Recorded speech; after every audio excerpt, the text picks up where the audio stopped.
मध्य प्रदेश में 19 साल से बंद पड़े राज्य परिवहन निगम को दोबारा शुरू करने की कवायद शुरू हो गई है। एमपी के सीएम डॉक्टर मोहन यादव ने इसको लेकर परिवहन विभाग से प्रस्ताव तैयार करने के निर्देश दिए। क्यों 19 साल बाद फिर से सरकारी बसों के संचालन की हो रही है तैयारी, क्या है इसके कारण और किन रूट्स पर ये सेवा होगी शुरू, पूरी खबर आपको विस्तार से बताएंगे। नमस्कार, लोकमत हिंदी में आपका स्वागत है। मैं हूं आपके साथ आकाश से।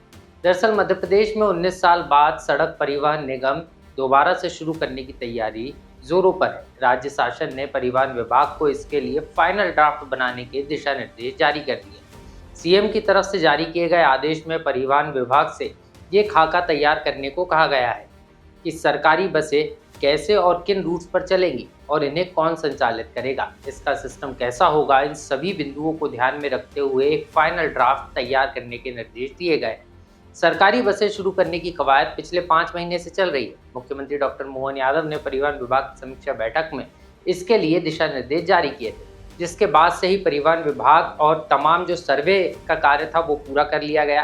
गौरतलब है कि 2005 में सड़क परिवहन निगम बंद कर दिया गया था, जिसके बाद से ही प्रदेश में परिवहन व्यवस्था पूरी तरह से निजी हाथों में चली गई। लेकिन इसके कारण जिन रूट पर यात्री ज़्यादा हैं वहाँ तो बसों का संचालक जो बस संचालक हैं वो बसों का संचालन कर रहे हैं, लेकिन दूरस्थ और ग्रामीण अंचलों में लोगों को सुचारू रूप से यातायात व्यवस्था नहीं मिल पा रही और यात्रियों से मनमाना किराया भी वसूला जा रहा था। यही कारण है कि अब राज्य सरकार दोबारा से शासकीय बसों के संचालन की शुरुआत करने की तैयारी।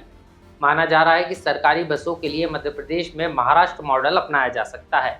ग्राफिक्स के जरिए आपको बताते हैं कि किस तरीके का ड्राफ्ट जो है परिवहन विभाग तैयार कर रहा है और किन चीज़ों को इसमें ध्यान रखा गया है। आइए ग्राफिक्स के जरिए समझते हैं। ऐसा हो सकता है परिवहन विभाग का ड्राफ्ट। इंटर डिस्ट्रिक्ट रूट्स को प्राथमिकता दी जाएगी। शुरुआत में उन रूट्स पर सरकारी बसें चलेंगी जहां प्राइवेट बसें नहीं चलती हैं या फिर कम है। फिर बस सेवा का विस्तार पड़ोसी राज्यों तक किया जाएगा। सरकारी बसों की ये व्यवस्था अत्याधुनिक होगी। इसके अलावा खास तौर पर अगर हम बात करें तो इसमें इलेक्ट्रिक व्हीकल्स का उपयोग भी किया जाएगा। इस तरीके की बात भी फाइनल ड्राफ्ट तैयार करते हुए समय जो है निकल कर सामने आई है। बसें पीपीपी मॉडल या फिर सरकारी नियंत्रण में चलेगी, इसका निर्णय भी ड्राफ्ट आने के बाद जल्द ही किया जाएगा। इसके अलावा परिवहन विकास निगम के पास अभी 29,000 करोड़ रुपए की प्रॉपर्टी है, जिसे कॉमर्शियल उपयोग के लिए निजी कंपनियों को भी सौंपा जा सकता है, जिससे बसों का संचालन बेहतर तरीके से किया जा सके। तो वहीं राज्य परिवहन निगम भले ही बंद हो गया हो, लेकिन उसकी संपत्ति अभी भी प्रदेश और देश के अन्य राज्यों में मौजूद है। यही कारण है कि सरकार पुराने इंफ्रास्ट्रक्चर को अपडेट करते हुए प्रदेश के यात्रियों के लिए बेहतर यातायात सुविधा उपलब्ध कराने में जुट गई है। ऐसे में देखना होगा कि इस माह के अंत तक तैयार होने वाला परिवहन विभाग के फाइनल ड्राफ्ट के बाद एमपी में शासकीय बसों का संचालन कब से शुरू होता है। लोकमत के लिए मध्य प्रदेश से आकाश सेन की रिपोर्ट।